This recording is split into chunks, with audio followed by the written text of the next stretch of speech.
Hey guys.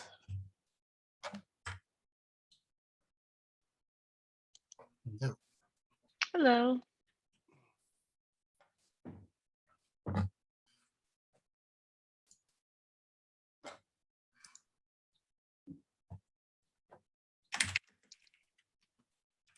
Thanks for being here, Celine.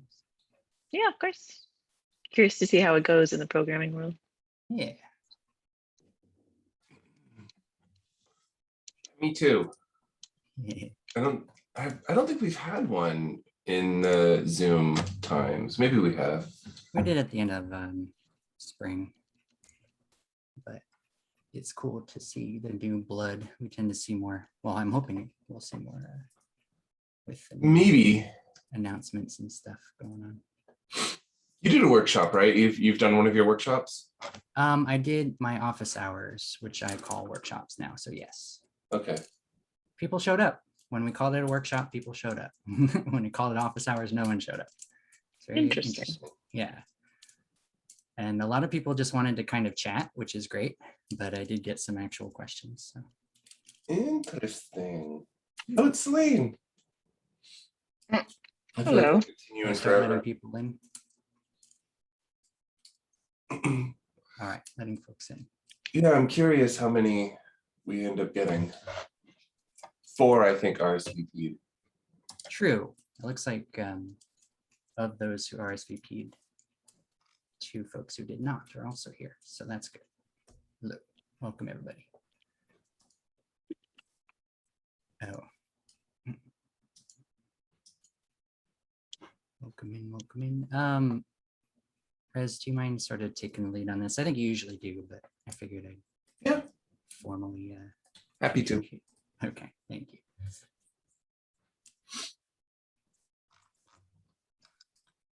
I'm gonna wait a few minutes for people to show up. Yeah. Welcome in, everybody. There's one thing that I've learned about doing shows. It's that in the San Francisco Bay Area, people show up about 5 minutes late to everything. It's totally reasonable. Do you want to stop recording and then start it up when we actually get going? 5 minutes? Wow. That's that's ambitious. For me, it's more like 15-minute I was window. gonna say maybe it's a function of the total duration of the event. Could be, yeah. Well, I mean, yeah, it's something. No, I guess classes are the same. It's something that they've paid for, so I don't know. Yeah, 5 minutes. It's a typically we start about 5 minutes late, but that also we also vamp during that time, right? So we come out and we say a whole bunch of stuff and all that. It kind of stall. Let's see. I should probably find my list of things.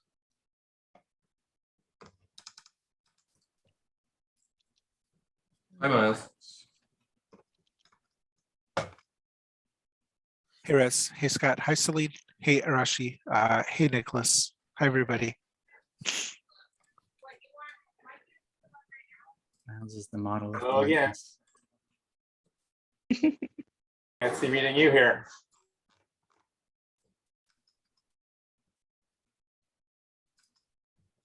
For those who are comfortable, we'd love to see you on your camera, but we're not going to force it because we're just happy you're here anyway. Like you also don't have to, you don't have to, but it'd be nice to just see people. It's hard to otherwise I feel like I'm having a meeting with Scott, Celine, and Miles, and it's at work. My room is chaos of trackers and archery backboard, but I'll show you for a moment. Nice. Now you kind of have to. Oh, cool. That's awesome. Yeah, I get jealous for the most part of other people's rooms because I think a lot of people do that. Archery range. Yeah. Lots and lots A lot of of people 5 trackers. Uh-huh. Pile of 5 trackers. People put up a display behind themselves. That's the new way to So show if off. I wanted to compete, if I knew I had to compete here, I would have tried to do this in my lab because my electronics lab is a little more fancy looking than white background that I never look at that wall, so I don't care about putting stuff on there. Thanks for saying hey, Michael. Go for it. Okay, I think we're mostly gonna get who we're gonna get. So welcome, thank you for joining us for our fancy roundtable, or perhaps less fancy, or I don't know, more fancy. We used to do this every semester and then we stopped because sometimes inertia is a tricky thing in COVID times, and we just kind of let things wander away. And I think it was Scott who said, maybe we should be doing this again. And so here we are. So you can thank Scott. For those who have never done this before, it's really just kind of an Ask Me Anything session. That's mostly what this is. We have things that we can always talk about and sort of begin that conversation and push that conversation in certain directions. If there's just, silence and everyone's happy, that's fine. But we're happy to answer any questions that anyone has, listen to any comments, even if we can't do anything about it, or even if people just want to sort of complain about a particular aspect that we have no control over.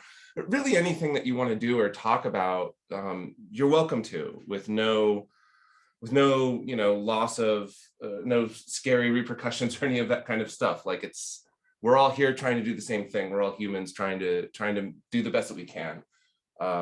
It's been a hell of a couple of years, so we're all doing our best here. So the thing that I wanted to bring up, which is kind of interesting because we've had a couple already, is a lot of times we will try and put together some kind of, I don't know if I'd go so far as to say event, but some kind of thing. I don't really want to use the term workshop either, but a good example is the sort of lectures that we're doing, or sometimes another really good example is the programming challenges that I post. And we spend kind of maybe not, like I don't just have a list of them somewhere on some website. I spend, a few hours sometimes trying to make up and come up with those challenges. And to kind of, again, be human a little bit, it can be a little frustrating at times when I get literally no responses to probably half of them that get posted, maybe a little less than half of them. So the question, I'm not trying to call people out, but the question is, what could we do to make that stuff more enticing? Or, because I've been told by some students that they love it. I've been told by other students, actually, I think I've been told by everybody that they love it, even though many people don't do it. So I know that there's also a timing issue. So I don't know, I want to find out what could make that stuff more appealing or more, I don't know, doable within schedules. And maybe it is just a timing thing and just sometimes people can't do it, that's fine.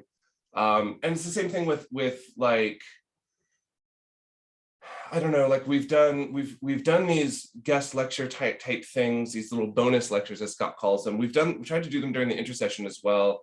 And sometimes that doesn't go well. I guess for me, when I was in college, getting the attention of an instructor it worked like this. You stood outside the faculty lounge and hoped that you ran into the instructor that you wanted. That's literally how you got a hold of your instructor. This was 96, 97, so email existed, but it wasn't universal and just assumed. Discord certainly was not a thing. So I guess I want to understand as well, and I think everyone in this room almost everyone in this room has contacted me certainly at some time, but so it's not really on you guys, but I want to try and get kind of a brainstorm going as well as to, what else can we be doing to get people to seek out that knowledge? Why are people not seeking out that knowledge and that sort of thing? Those are just the questions that I have, and not concerns so much, but just what can we be doing that can help people more? That's my sort of topic that I want to talk about. That said, if you have any questions whatsoever, your questions take way more priority than anything that I have to say. So we can open it up with that. Does anyone have any comments either on that or on anything that you have that you wanted to talk about? I think there are people that are going to be overachievers in any setting, and those people are going to take that step regardless of what you do. And it seems like trying to get the people that are going to do what is required and that's it to take that initiative is almost a fruitless task. But I don't know, maybe there is something you can do to make them be more proactive. There is, I can't think of something other than just try to get them to be more proactive in their lives, you know? there is a true reality, that a harsh reality that, you know, when I was at EA and we had to open up a job rec. We had 2 or 3 open recs for a junior entry-level engineer. We got hundreds of resumes, many of which we ignored because they didn't have any experience whatsoever, in terms of even like, they didn't even have like side projects or anything like that. So, or they didn't know, had any experience with any of the languages that we wanted or whatever. My point being there that it's super competitive. If you're a straight C student, that's a hard sell, right? Like, we don't have to hire them. Like, and this is a harsh reality. And that's not saying that, you know, students that we've passed through this program who are mostly C students don't have jobs. Most of them do. That's part of why it's so difficult to get through this program, because my goal is anyone who can get through this program has a shot at getting a job, a real shot at getting a job. We're not going to just kind of mercy pass someone through or get them through. Like I've heard that happening in like other schools and things like that, where they're just like, yeah, we know they're not going to get anything, but we just kind of get them through because they technically did the thing. Like, we're not that school. But yeah, I mean, you're totally right. There's going to be some people who are going to do it and some people who don't. And we were talking about this in like some faculty channel or something as well, where, you know, I made the comment to a design instructor, which was, I have no idea how you people teach creativity. I have no idea how, like, that is an incredibly difficult thing to teach. And hand in hand with that, curiosity. I have no idea how to teach someone to be curious about a thing. And I think a part of it is that there's a lot going on. The world has been a different place for a while now. And school is hard. So I don't know. Yeah, I mean, there's certainly going to be people who just aren't going to do it, and that's fine. But I want to try and capture more of the people who do want to do it. Michael has a suggestion here. Instead of creating new programming challenges as often as you do, perhaps keep a list of ones that you'd like as a challenge and reuse them each semester. Yeah, reusing challenges maybe every few semesters is an interesting idea. I don't know. I don't know why that's like, that's an interesting idea. I didn't even think of that. I want, like, that's such an obvious sort of idea. So that's a great suggestion.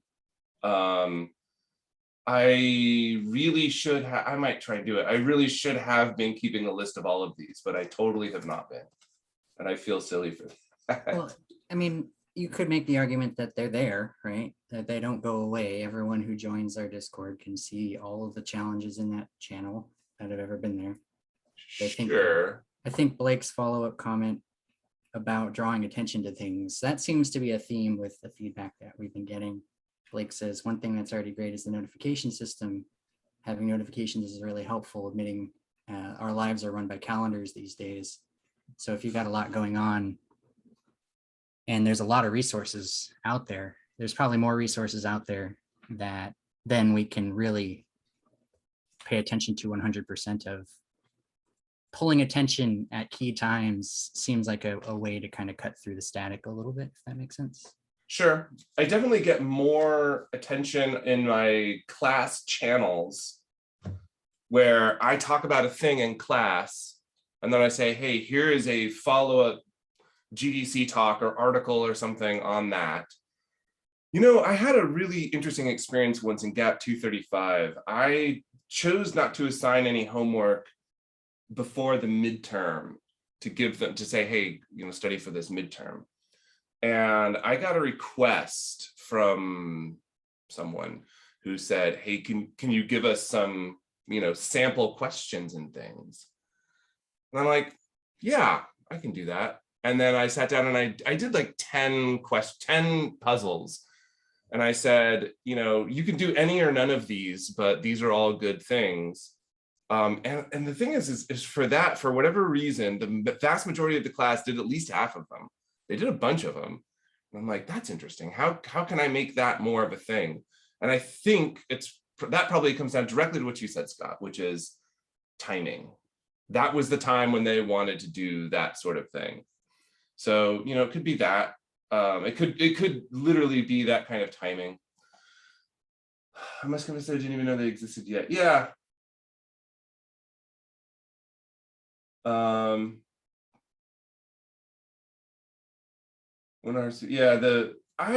the bot, I'm really curious to see how the bot that you found, Scott, is gonna work. It feels like it's a great thing because people get that notification right beforehand. Like you said, it's basically like a calendar notification. I love it. So we'll see how that goes. I think it has the potential to be really cool. More bite-sized challenges. That's hard. Bite-sized challenges are difficult. And there's a reason why. Although maybe they're not graded, so it doesn't matter. I have this thing, especially now teaching data structures and algorithms this semester, where it's like, I can't come up with something where someone can't just trivially find it. But maybe that's also just fine. So for example, there's a guy that I know who I follow on Twitter who posts these C++ challenges. And you can trivially Google those challenges, but it's just on the honor system because there's no point system based on it. And it's his ones are like cursed code, like really, really esoteric stuff. And the whole point is learning and understanding some of the really, really deep esoteric C++ craziness. Like, take a union that has two members. One of those members is const, which you initialize to some value, and then you set the other value to some other thing. And it's like, well, if we look at that, is this undefined behavior? And it's like, well, I don't know. Modifying a const member is definitely undefined behavior, but is it considered the whole thing const? But you can look it up trivially. You could Google that and you'll find the answer right away. No, it's not undefined behavior. It's perfectly fine. It would be undefined behavior if you tried to then read or write to that const member, but the non-const is fine. And so my point being that maybe if you want more bite-sized stuff, they're going to turn into that kind of thing, which maybe is fine. But it's entirely an honor system thing. And again, that's probably also fine. I'm not really doing this to test you in terms of here's this grade or something. It's, and nobody, people send me the answers directly, or whoever it is, the answers directly. So it's not like there's even public honor at stake. It's entirely here's something that is interesting, reason about this and see if you can think about why this might be a thing. So that's probably reasonable. The bite-sized ones I think are cool. The one that I got the most responses of by double was it was the first time that I posted some block of code. And I basically said, code review this. It was some function. And I said, code review this. And I got a bunch of responses to that one. I got a decent number of responses once when I grabbed some of the source code from the original Doom and posted a function from that and said, what do you think this does? And then, hey, code review this as well. And it's interesting what people come up with, because a lot of times it's well, the coding style doesn't match the gap style. And it's well, how much does that actually matter? It's all about consistency. So it doesn't matter whether they're following our style or whatever. And I can get into that, but it's that kind of stuff is also really cool. Little things like that, that people seem to enjoy that. And just every now and then I'll just something will really click with people, and I'll get 8 responses. So our job is to make a nice, like, is to make an environment where you can keep learning and where we can help satisfy your creativity and your curiosity, your wonder about how the world works. And that's all that I want, is I want to be that person.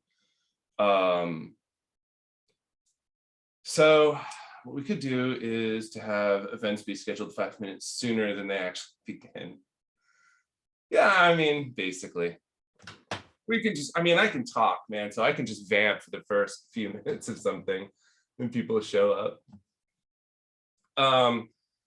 Cool. Any, I mean, we can keep talking about this kind of stuff, but I want to open it up to see if anyone has any concerns.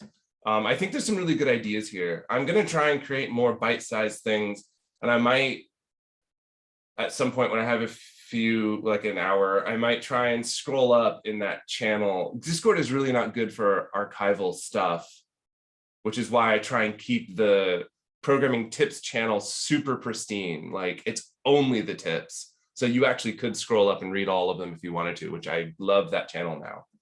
And I love that other people are posting in that channel. Scott and I think Michael Taylor posted something. And so I love that other people are doing that and posting their own things. So I think that, yeah, I'd like to open it up. Does anyone have any questions, comments, concerns, anything? It can be anything. It can be simple stuff that you think is dumb.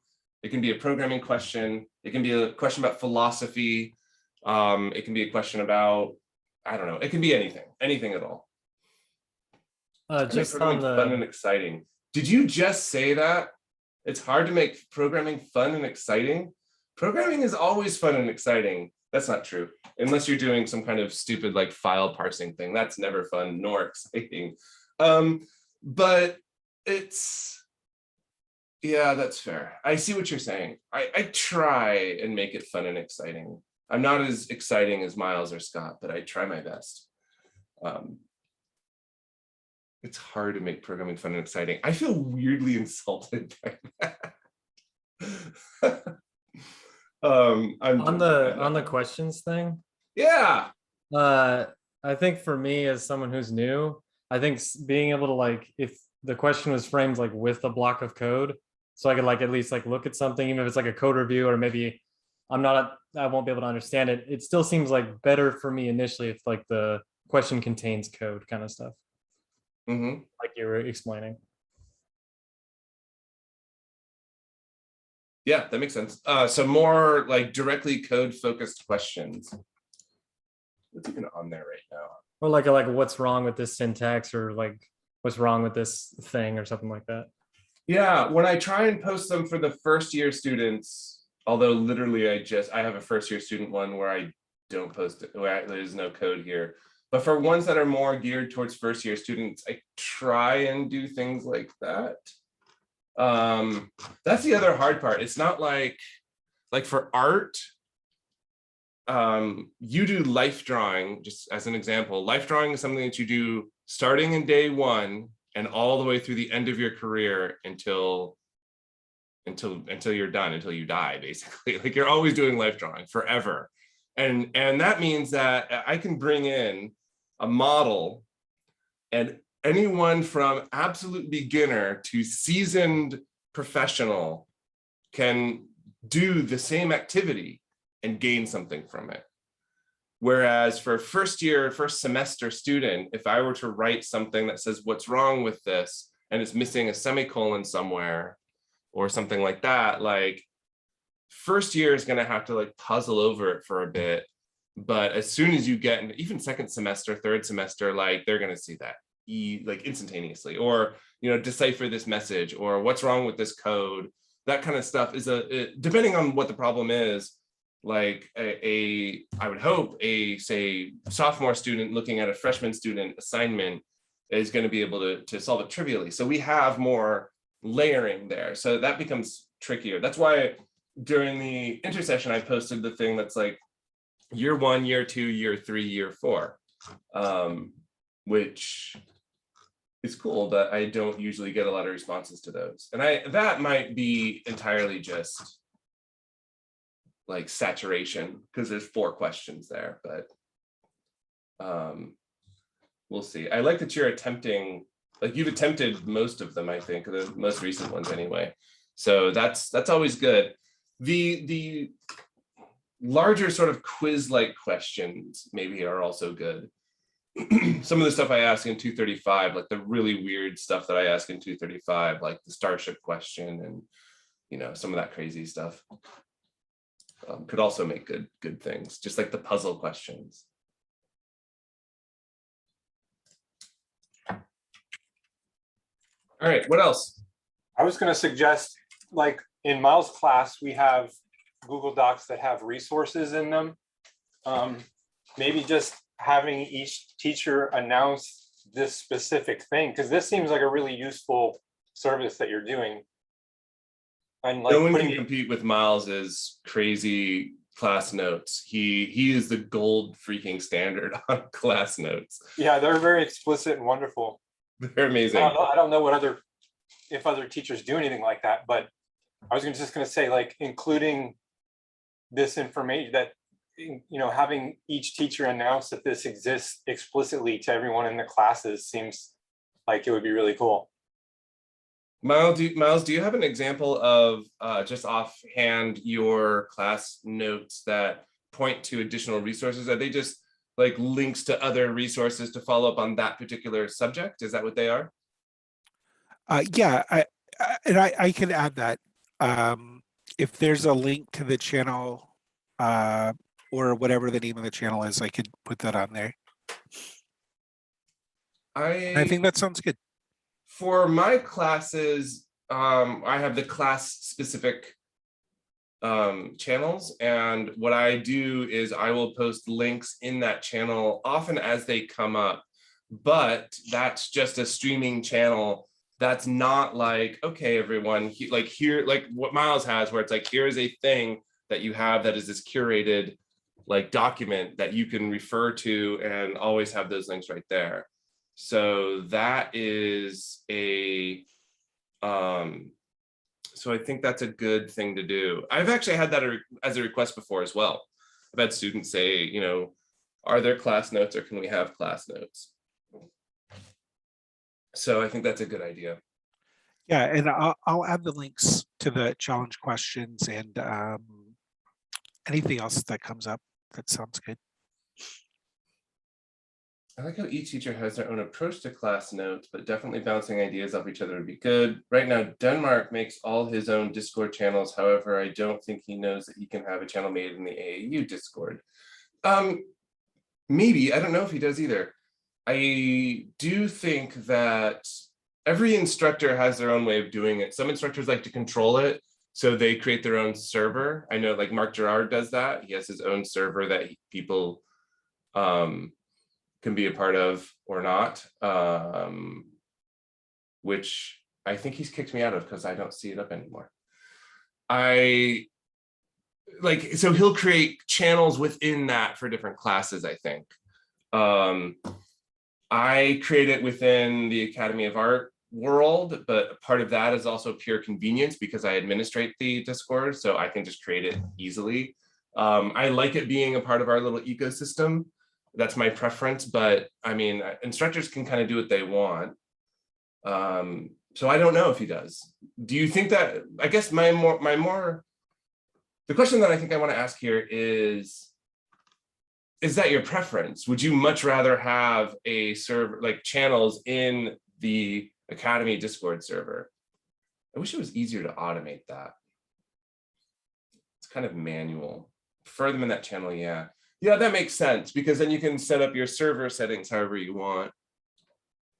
Yeah, I'm not gonna like require it, but it might be worth re-mentioning the next time we have our faculty meeting, like our pre-semester faculty meeting, and say, hey guys, we can create a channel for you if you want. Okay, we have multiple questions coming in. Out there with the program overall, it's not too touchy. There's no such thing as too touchy. Well, maybe there is. I say that and then I can probably think of something, but It's fine. Will there be more courses offered in the coming terms? So I'm guessing that number one is directly related, and then number two, which is similar, I guess. Number one is directly related to the fact that you were one of like a couple of students who were in sort of the wrong place at the wrong time and got multiple classes canceled. So yeah. Will there be more classes after the 10th time? Okay, so the core classes that we had to cancel, you were the only student in at least one of them. So I wasn't going to be able to run it. But I fought for it for as long as I could. And then I basically told David, I'm like, we have to cancel these. David's my boss. So we have to cancel these, but even if there's only one student, we have to run them in spring. So those classes, 295, 301, what was the other one? I think there was another one. Those classes will guarantee, if it's just you, it's fine. We'll still run it in spring. I haven't had to cancel a core class for a while. Every now and then 301 ends up having to get canceled. But it's not, and 305, it's not super common that they get canceled. I haven't had to cancel 295. I don't think I've ever had to cancel 295. Like, this was a weird semester. Here's the deal. I've posted this and I've tried to talk about this in the like faculty channels and stuff. And I'm gonna sort of, because I'm prefacing this because I'm gonna be a little direct here, or a little, I guess, maybe over honest. But we have been noticing a sharp decline in the quality and quantity of work that has come in the early semesters. That's the problem. My classes, or I shouldn't say my classes, the later classes, those who are probably juniors and beyond, maybe even late sophomores, I have noticed very little difference. For the most part, while people would rather be on site, for the most part, people are turning in work as normal and it's fine. And I've noticed very little difference. But when you get to like, especially first year, those first 2 semesters, we have noticed a sharp decline in student work. Not just like the quality, but really often the quantity. We're just like, people just aren't turning stuff in. And I can't pass you if you're not turning things in. There's no demonstration of work there. So, and it's not anybody in this room who's doing that. And I don't even think it's mostly like the fault of the people there, because we've reached out to some of them just don't respond, but others, like, I mean, someone will have to bail halfway through because, you know, someone in their family gets super sick, or, you know, something like that, like, or some people just fall off the face of the earth because virtual classes are difficult. Some people have really tricky home situations where they live in a smaller house, so they don't have a quiet space. I mean, I have my own office here, so I can close the door. Not everybody has that luxury, so it's tricky for people. So for whatever the reason is, we have noticed, like, and I say all that because I don't want to like blame anyone. I don't know everybody's situation. I don't want to say, you know, students coming in are shit. What I do want to say is that there has been demonstrably a sharp decline in terms of what we're seeing, which means that people are not passing, some, especially those early sophomore and sometimes late freshman classes. And so it's a pipeline. So as people try and march forward, Scott figured it out. Is it per semester, Scott, or per year, we lose about half our students? And that's been about right the whole time. And that's to be expected. Computer science is not easy. I mean, even in electrical engineering, how many people did I graduate with? Maybe 10. And then, but the whole class started with like 50. So it was, you know, I mean, that's how engineering works, especially open enrollment like us. We start losing people. And our goal is to try and make that number from 50% to first semester started at like 30%, 30 to 40%, and is up to around 60% or so, approximately, because Scott is good at his job, basically. My point is that numbers really started to decline. So basically what happened is by the time you got to that point, no one was there to take those classes. And that is entirely, it seems to entirely be a pandemic, everyone at home related issue. That's what it seems to be here. we've been trying to do things internally. Instructors are generally expected to report to us as directors, like class situations. I mean, Miles sends me an email almost every week saying this is what's going on with this module. Scott, I talk to all the time, and the various other instructors where I just check in and say, how are things going? And I do, when the grades get submitted, I look at that and I'm like, okay, what's going on with this person? I had somebody who didn't show up to my class on, what is it? What day is it? Thursday. I didn't have somebody show up to my class yesterday. And so I'm sending them messages being like, what's going on? But I can already tell you right now that that student's not going to pass the class. If they didn't show up if they didn't do the first module assignment and they didn't show up at all with no call, no show, no nothing for the second module, I am at this point 90% sure that that student's not going to pass. Not in a class like 235. There's no way. They could show up and they could do it, but that's one of the issues with programming. It's very hierarchical. If you miss a couple of classes, you're hosed, man. Like some of the early classes, you can kind of get through it maybe, but you're screwed. If you don't understand how variables work, how am I going to really explain to you how if statements work? If you don't understand how if statements work, how are you going to understand how a while loop works? A while loop is literally an if statement, except that instead of continuing after the branch happens, it goes back and retests it. That's the only difference. And if you don't understand how that branching works, you're not going to get how while loops work, and you're not going to get how for loops work, and you're not going to get what a function is, and so on. You're just not going to understand that stuff. You have to have that basis. So anyway, this was a long, oh, there's the population sizes. Yeah, it's about right. And it's like weirdly 50%. And so it cuts in half every time. So all of that is, yeah, 235 is a brutal class. My tactic this time is I'm trying to do my best to, I don't think, is any of my students in here? No, okay. I'm trying to scare the shit out of them. That's my goal. I'm literally just trying to scare the hell out of them, because I did that as an experiment once where I just totally scared the shit out of them for a midterm.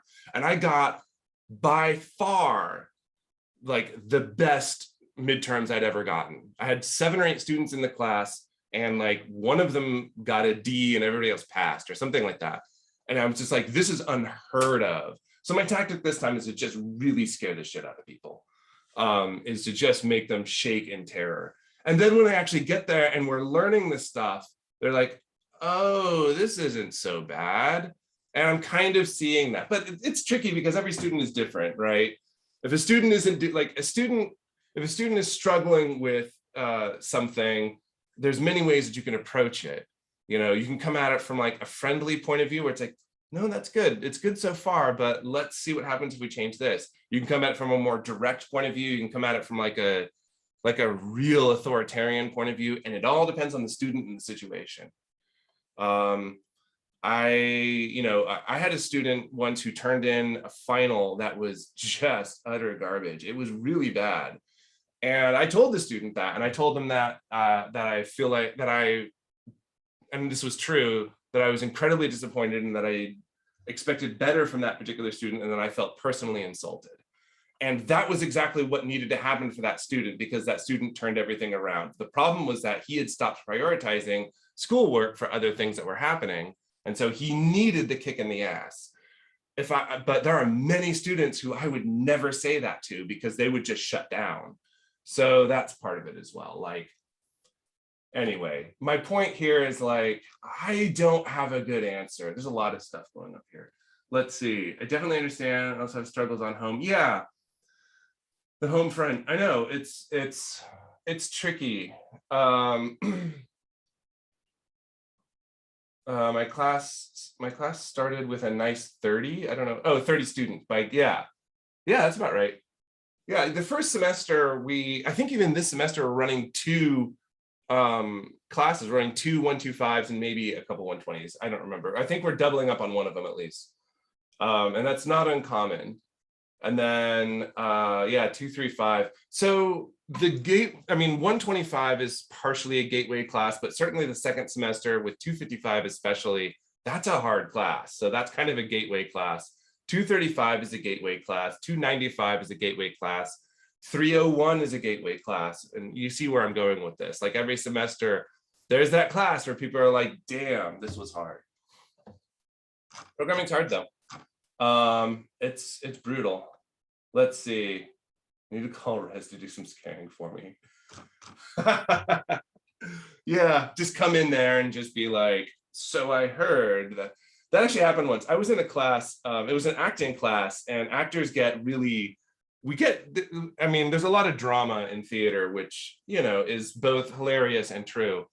And we actually had to call in someone to like mediate this class. And it's just like, oh man, this is a great creative environment. So it was interesting, weird.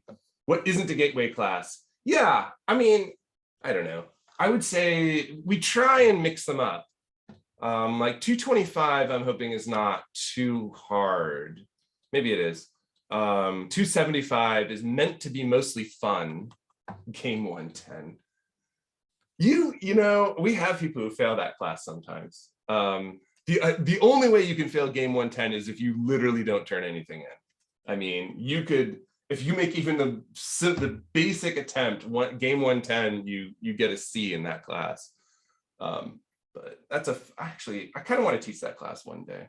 Okay, the other thing was like, are we going to get more enrollment? I don't have a good answer for that either. Attendance expected to rise, or is a concern incoming progressing students? Yeah, it's a concern. It's a concern for the whole school. They did an experiment. They're doing an experiment this semester where they're trying to open up a couple of classes. We did, I want to say 3. One of them is one of ours, not a gap class, but one that this group collectively owns, which is game 107. Graham is teaching that class. Some of you might have had him if you took, he's taught like 201 and stuff. I have not connected with him to see how that's going yet, but I assume it's probably going okay. I know it's weird being on site, but that's kind of an experiment that's been going on. I don't know what's going to happen in the spring. Every semester, the school says we are planning on opening for the following semester, and it's been saying that for almost 2 years now. But the problem is that we don't know. The state of the pandemic is changing, so the school has to adjust for that. So I can't tell you what's going to happen in the spring. I can tell you what I would personally like to happen, but I can't tell you what's actually happening because we just don't know. My personal opinion is that I think we could actually relatively safely open up the entire school for on-site if we were willing to require people who are attending on-site to be vaccinated, staff, faculty, and students. But the vaccine has turned into a political issue. So, which is, you know, to give context, those of us like Scott and Miles and I who are older, remember when we had to go to college or go to high school, it was not a political issue. It was just a requirement. That was part of what you did, is you showed your proof of vaccination. So it's turned into this political thing, which is why it's not an easy way. It's not as easy as one might hope that it would be to just say, let's require everything. Things will change. Yeah, when we get into the endemic phase, I hope so. I think you're right. Once things get more into that endemic phase, then things will get a lot better. I'm not as convinced we're in the endemic phase. You might be right. I'm ignorant on that stuff, so I'm not gonna comment too deeply on it. But I know that we're there medically, but not socially. Yeah, that I'll agree with. That I will definitely agree with. When the vaccines hit, I made the statement to my friends and family that we now get to decide as a country if we're at the end of a pandemic or in the middle of a pandemic. And we as a country have chosen to be in the middle of a pandemic. And it is disheartening to me. I try not to push political stuff, but the one thing that I will say is believe the science. You are computer fucking scientists. Like, believe the science. Everything that you do in the world, in your job, is evidence-based. So believe the evidence on that. That's the thing that I'll say about that, but I don't want to start a whole thing about it. Hoping I can finish my education before I have to move back to SF. Where are you? Where are you living now? You might be able to. Virtual classes are not going away as well. So you could totally finish your education before you move back to SF. Like, you don't even have to move back to SF if that's not what you want to do. I'm in Graham's 110 on-site class, but I chose to switch into Zoom variant on Wednesday to save a wedge on commute time. I'm going to be honest with all of you guys. I am perfectly fine with virtual classes and teaching from home and never going back to the office again. That's not in the cards for me. I'm a director, so I have to be on site at some point. But and I actually do like the teaching. What I will not miss is the or what I will not be particularly excited about is the commute. I'm not excited about that again. I miss talking to real people. I do talk to real people, and that's part of it. So I run a traveler game where basically everybody there is vaccinated. So I just do it in person, and I drive to my friend's place, and there's 5 or 6 of us, and we hang out and play, and it's super weird because you don't see people mostly. So I get it. Miss talking to people. Yeah, virtual classes will always be a thing. My plan for how they're going to run, and I've talked to David about this and he's on board with it, is we're going to try and get a relatively decent camera, probably just this little 1080p thing that I have or something similar. We're going to get this camera for every classroom. We're going to get a decent microphone for every classroom. And anyone who's doing an in-person class, they basically turn on Zoom. The people who are virtual will connect to Zoom and it'll work as normal. The quality might be a little different because it's different if I'm 3 feet from my microphone right now versus if I'm in a big room where I have to capture all the voices. So there's possibly a little different. It's a little different there, but yeah. You guys who take classes in GAP are slightly spoiled. We record all of our classes, but we are in the minority of people who do that. Not everyone does. They do now, but they didn't. That was something that I think Billy did it. I think he started it. And then I'm like, I should do that too. And I used to switch between them. And because I do a lot of whiteboard stuff.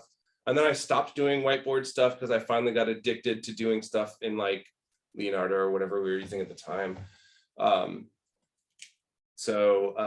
that's the plan. And we would record the classes. We would have virtual classes. I have a student, which I'm probably not supposed to do, who can't make the virtual time. So what he does is the following evening when he's free, he sends me a message and says, I'm now watching the video. And then throughout that 3-hour time, that's the time when I'm grading or something anyway, I already have that set aside to do it. He'll ask me questions as he goes through the video. And I mark him present when he does that. And I'm probably not supposed to do that, but we're all humans. We all have things going on. He's got a job he's got to deal with. And it's like, talk to us and we'll try and make that stuff work. I'm just happy that he wants to seek knowledge. Like that's the thing that makes me happy. I don't know if I've missed anything. Yeah. So the real, I've sort of jogged around a little bit, Blake, but the real answer to your question is, yeah, I hope so. And we are looking into attempting to do, anything that we can to try and, push people forward. But you do have my guarantee that even if you're the only student in the class, we're going to run it. We're going to run 295 at least. Though I can tell you that I'm teaching 235, which goes into 295. And while we haven't done a lot of the really hard work yet, many of the students who are in that class, most of the students, except for the one who I mentioned, really, are so far very attentive, doing quite well, very participatory. And so I have high hopes for like a significant number of those people doing it. Yeah, you can always check with me. You can always ask me whatever you want. You can always, between the semesters as well. After the semesters, I'll have a better idea of who, even halfway through the semester, I'll have a pretty good idea of who's gonna pass and who's not. So I'll have a decent idea of the numbers. Cool. What else we got? What time is it? Okay. Honestly, overall, compared to other schooling that I've done, has easily been the most accommodating and accessible faculty. Thank you. That is one of the key things that we have worked extremely hard to try and make a reality. So I really appreciate you saying that. That's one of my biggest goals here. Would you suggest to learn a lot about data structures and algorithms before taking 235? I don't know. Probably. You don't have to. I mean, you don't have to. What I would really suggest, more than let's learn a bunch of like linked lists and trees and stuff, is to really have a solid understanding of the basics. If I say, if I give you a pointer to integers and I say, and I want to add 3 to that, you know, and it's an array of sort of integers, like which thing am I pointing to? If I change the value of a pointer, what is actually happening? How can I change the value that the pointer is pointing to? Those things, like that needs to be like that in your head. There needs to be no thought process or translation process or anything. You need to just know how pointers work, and that's a tall order. It's harder than you think it is, because it's also hard to sort of train, because you'll kind of get it, but you have to be using it. Once you get into linked lists and moving around, so like if I were to say study a data structure, I would study linked lists, because that's going to teach you pointers. And I would study linked lists without looking at some C++ implementation, because you're just going to copy it, basically. I mean, and you're not going to do it on purpose. You're just going to type some stuff. I had a few students stumble over C++ itself. Make sure you have that down. Yeah, have that down. We care in 235, we care about pointers. That's a huge thing. We care about templates. You don't have to understand them, like template metaprogramming wonkiness, or my 800-page book that I posted in 800 pages. That's insane. But you know, pointer, like templates as types and how that works, template methods, you know, things like that. What else do we do in that class? I mean, mostly that stuff, I would say. Have an understanding of that, you know, implement, and some of the pseudocode can get really wonky. I would get the book and read the first chapter or two, you know, like the whole first chapter is probably a good thing to read, and maybe even the second chapter, because it'll give you a lot of the basics. If you want specifics, then chat with me afterwards and I'm happy, you know, especially towards the end of the semester, if you want some specifics, let's have a conversation about it. And maybe I'll chat with some of your instructors and see like, hey, you know, or you can also do the same thing. They're not going to tell me anything they wouldn't tell you, and say, where are my weak points? That's a powerful thing to ask an instructor. What do I need to improve? Where are my weak points? That's a huge thing to ask. I wish I asked that question when I was in college. I ask it in like acting classes I take now. I asked I just finished out a class, and I asked my last instructor, what are my weak points?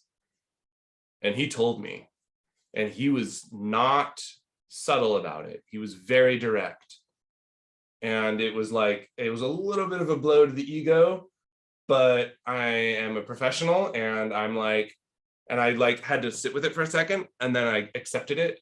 So like that criticism is really powerful, because how cool is that he was just very direct. This is where you're failing as an actor. This is what you need to work on. And I'm like, that's awesome. The funny thing is if I told you what it was, you would all say, yeah, obviously. But I didn't see it at the time. So let's see. I'm perfect. I don't have any. Yeah. Your weak point is that you're too humble. I would agree with that. I don't know you very well, but I think that that humbleness is your weak point.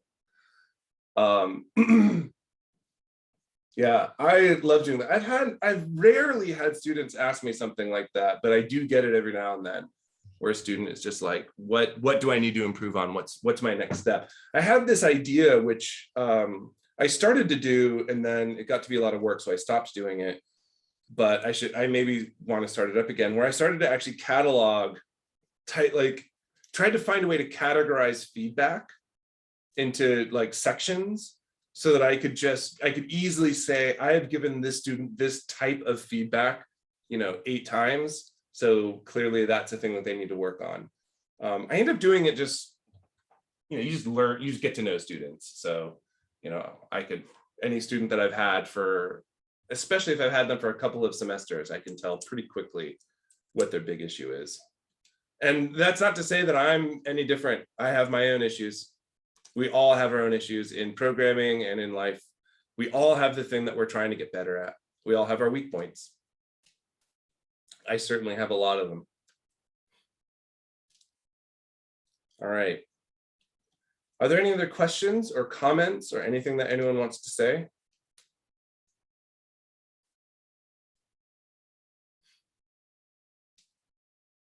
I guess I had a speaking of weak points. What level, the last like math, like dedicated math class I took was a few years ago. So I'm kind of wondering like what level of math should, I mean, I'm in the first semester, but like what level of math should I be like at now or whatever the case? Well, you should have, before joining the program, taken the math placement exam. Was that a thing that was given to you? I had some courses that I think wiped that out. I kind of transferred in, so I don't know. Ah, okay. Did you transfer all of your math in? I believe so, yeah. Interesting. That's not common. Usually people will transfer a couple of classes, but it's not common that you get to transfer everything over.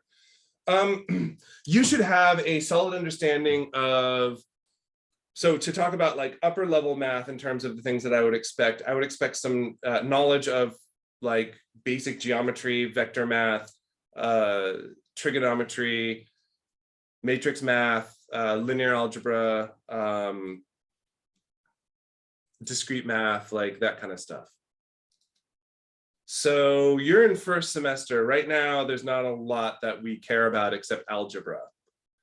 So I would expect you to be able to answer equations such as 2x plus 3x equals what? That was a question. What's 2x plus 3x? That'd be 5x. Great. So at first semester, I would expect somebody to be able to do that in their head, off the top of their head, and understand that x is, because we could also do the same thing. We could say 4 plus x equals 7. We can solve for x, but that there's also, and this, I don't know, it's weird. Students who don't have any real math background, it blows, they always think they have to solve for x, but it's like, so that's a question that I often ask is like the 2x plus 3x or whatever, to realize that sometimes we can't solve for x and it's fine. And that's not the point. By whoever that was. Oh, Michael. So that's where I would expect you to be right now. Once you get past that, I would expect you to be able to answer questions like a really basic question of like a right triangle. I have a right triangle. I give you the adjacent, I give you the lengths of the two sort of sides that form the right angle. What's the hypotenuse of that triangle? Those types of things. The Pythagorean theorem. I would expect you to understand, sine, cosine, tangent, what those are, how those are used, some basics of that kind of stuff. Once you get even further, I would expect you to understand things like, what is a function in mathematics? What are sets? What are summations? What are products? Those types of things. You get even further, I would expect you to understand things like, I am facing you. I would like to turn and face Miles. I have a vector to you and a vector to Miles. I now need to get the angle between those two vectors and being able to understand that stuff. Dot product, cross product. I have two matrices and I need to multiply them together. So what is a matrix? How do I multiply them together? How do I add them together? Those types of things. That's what I would expect. That kind of stuff. So stay there.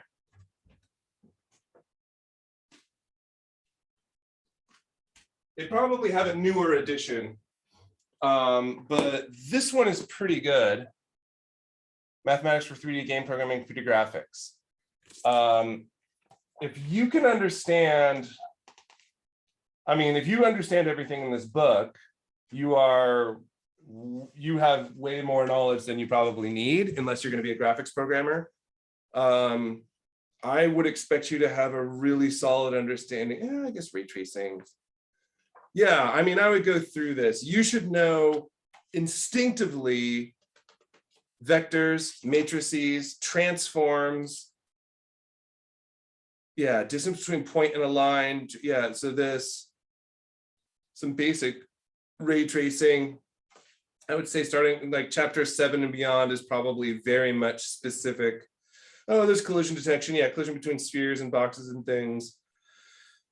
Then there's some trig and other things, or there's method. Yeah, so anyway, this is probably more than you actually need, but that's a good example, and it's a pretty good book.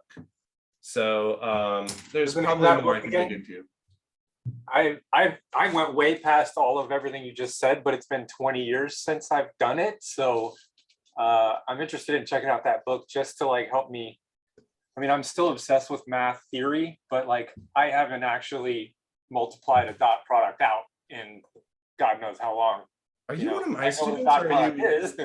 are you on the scripting side or the programming side? I'm on the programming side, Okay, what semester are you in? first semester, but I'm an older student. I'm an old sculpture major who's returning to school.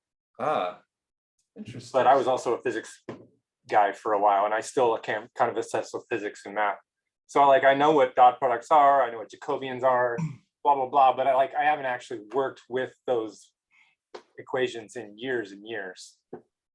Yeah, if I'm honest, I don't even know how much you would need to go. Yeah, you'd probably want, like, I mean, you could probably take this book and flip through it in an afternoon or weekend, remind yourself how that works, maybe do some of the practice problems to be like, oh yeah, I remember how this works, and be fine.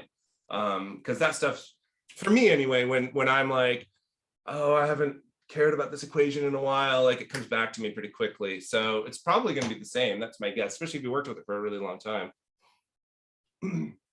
But yeah, there's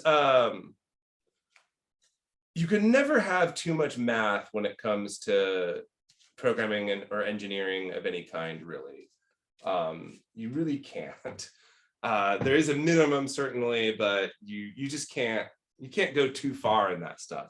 And you know, we all know computer science was originally derived from mathematics. It used to be a like portion of the mathematics department for a long time in the early days.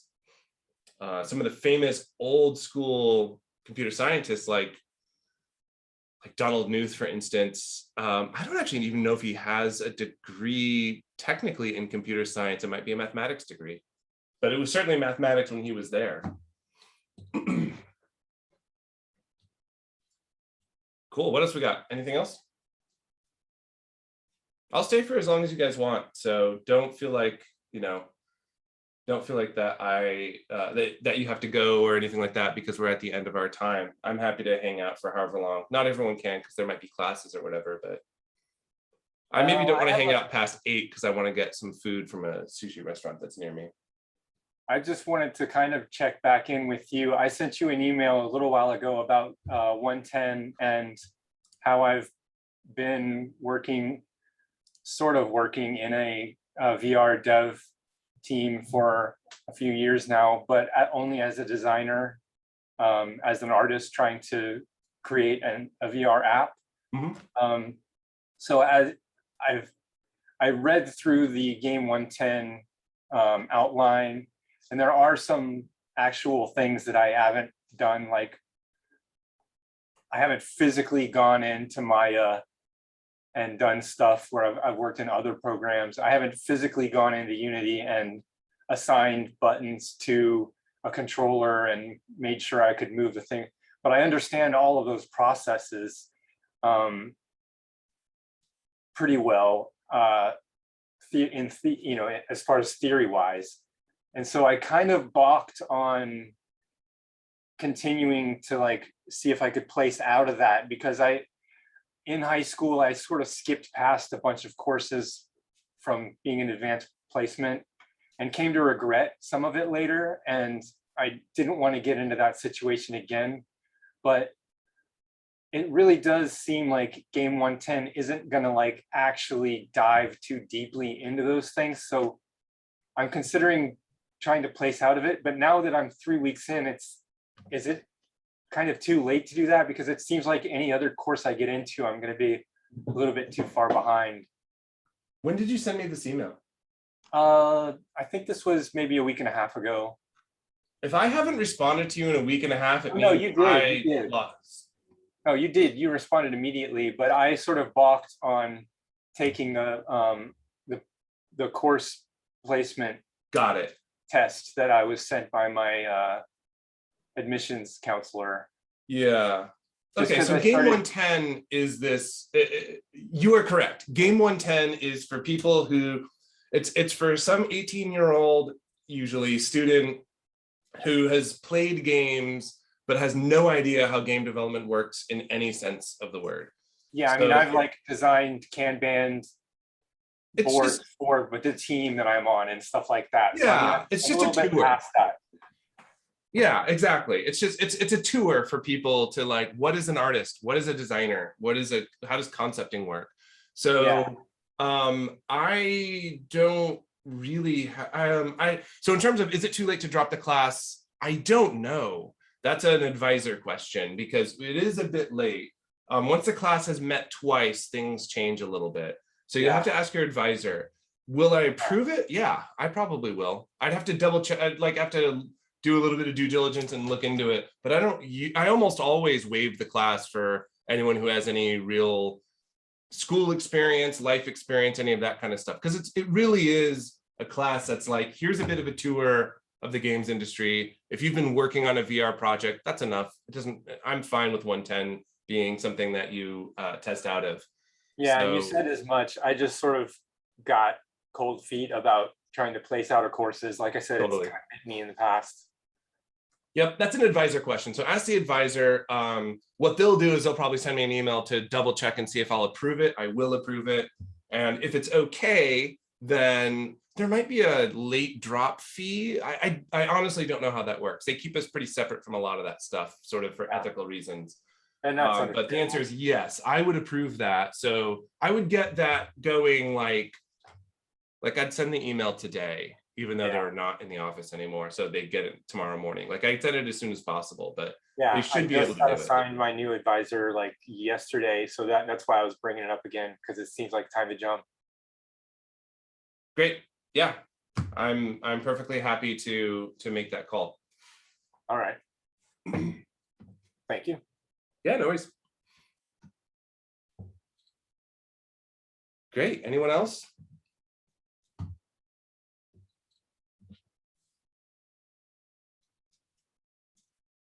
Here we go. A question.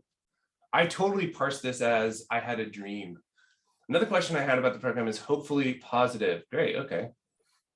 But a Bunchy, longtime friend from high school. I was asking him if there might be an interest in sending the Q&A session, online job fair.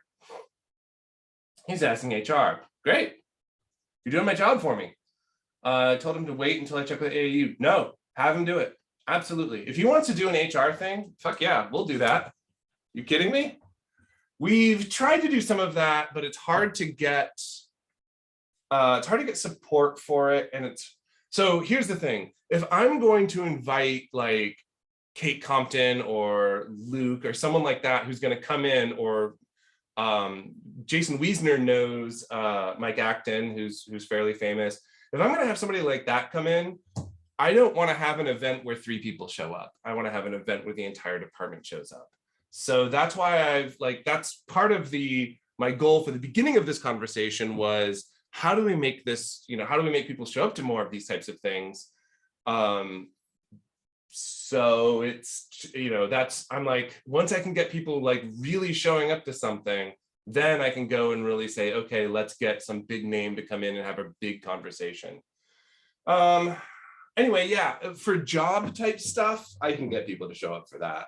It might not be a huge number of people because we don't have that many people who are graduating, but talk to HR. We're interested, especially in not only jobs, but internships. Those are both fantastic things. For job stuff, I know I could get a handful of people.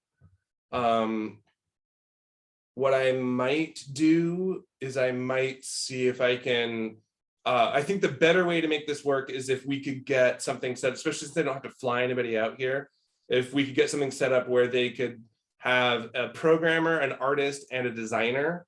And then that way it's not just a gap thing, but it could be the whole, department, and we could get them talking to a bunch of people.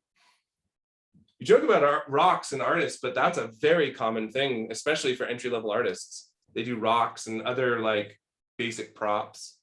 One of my friends has a really cool story about concepting rocks on one of the games that I worked on him with.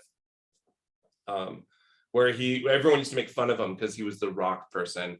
And he made these like really cool, interesting, floating rocks and magical rocks, and the writers really enjoyed it, and so they added that into the lore, these like floating rocks.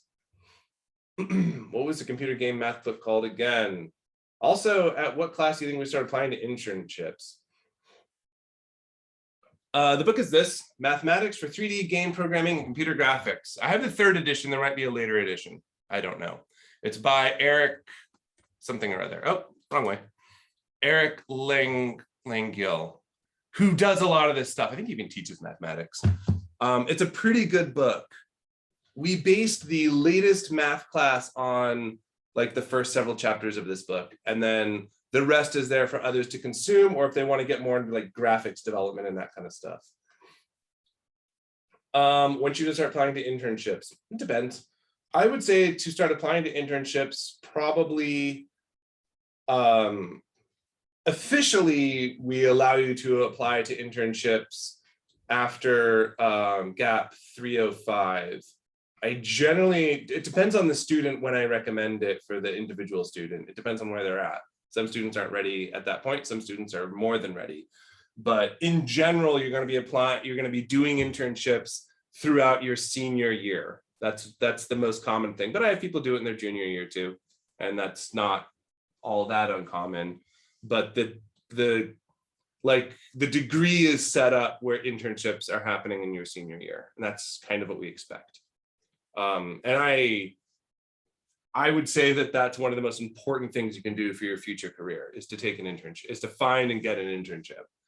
So I would definitely recommend going for it. Dylan, for instance, did an internship over the summer and is doing the same internship now, and he is graduating and has a job with that company. They hired him, so he's gonna have a job as soon as he graduates. He's just doing another internship to basically stay with the company for a little while. But yeah, he's awesome, and that's not uncommon. Thanks, Celine. Anything else? Thanks. Bye, guys. Bye. I have a question as well. So as I mentioned, I was a sculpture major, and I'm doing stuff in VR, but I've also worked with models and projection mapping. Like I was a fabricator for a projection mapping team. Yeah. So I would make the models and then fabricate them in real life. So I sort of joined the game programming because I'm trying to develop this VR stuff, but I think long term I'm still very much interested in the sculpture side and creating like character models and stuff like that. How compartmentalized do you think the two branches of the school are? Like, is there such thing as like a game programmer who also like does a lot of modeling as well, or is the game programming just so rigorous that I've just got to pretty much see myself sticking to only that? In the school or outside of the school? In school, yeah. The vast majority of your classes will be programming classes because it is a very rigorous thing. That said, if you wanted to take like a particular modeling class or something like that, we could have a conversation about it. That's usually going to happen sometime in your 3rd or 4th year. Because Right. basically we're like, let's get all the basics of programming done, and that gets done about halfway through. Then it's like, let's take our more kind of advanced classes after that. And that's where students who are really interested in, say, design or VR is a good example. We have some VR classes, or did before we were in COVID land. And that's when students take those classes and they can pick and choose a little more. So if at that point you come to me and say, yeah, this is kind of what I'm interested in doing, a little bit of modeling stuff, then what we do is we meet with, Patrick or whoever is, we meet with like the modeling lead, or we meet with, Brian or somebody, and have a conversation, say, based on what, where your skills are now in terms of just modeling skills and where what your goals are, is there, a couple of modeling classes that you can take that will push you through and that will get you what you need? And if the answer is yeah, sure, I'll overwrite some classes and have you take those classes. And we can make that work. Great. A second option, which is the way more expensive option, is you could get an MFA in modeling. You could graduate here with your BS in programming and get an MFA here in modeling in 3D art. So that's another option. But my sense is if you've been doing this for a while, probably you'll want to take 1 or 2 classes or something to kind of learn specific pieces of it, and that's probably enough. So let's look at it when you get to that point and see, talk to somebody and see who you want. But it's totally flexible in terms of how you want to do it. Just as long as you walk out of the, because you're going to have a Bachelor of Science in game programming. So as long as that degree is not useless, I guess that's not a good way to say it. As long as that degree still means that you're a game programmer when you walk out of here, but you maybe have a few extra skills, then I'm fine with it. We just have to have the conversation. Cool. Thank you. Cool. People are sort of dropping because they have family commitments and stuff. So unless there's anything else that someone has a burning question for, we can end here. Scott, Miles, and I are always here, and thank you guys for coming. Yeah, they're always here. I'm always here. Shoot me a message on Discord. I'm around. Always feel free to ask me anything about anything, even the awkward or difficult questions or whatever it was that Blake said that was like touchy questions. Fine with those. If it's a question that you don't feel comfortable asking in front of a bunch of people, you can send it to me privately. You can always send me things in confidence, and I won't tell anybody. I'm happy to, we're here. We're here for whatever you need. All righty. Well, that was fun. Scott or Celine or I or somebody, I don't know who actually has access to it, will post the recording for this sometime once it's finished rendering. And I'm hoping to do this at least once a semester. Cool. All right, everyone. Well, thanks again for joining. And thanks for those of you who are watching this outside of the actual recording time. And let me know if you need anything. Otherwise, good luck out there. All right, thanks.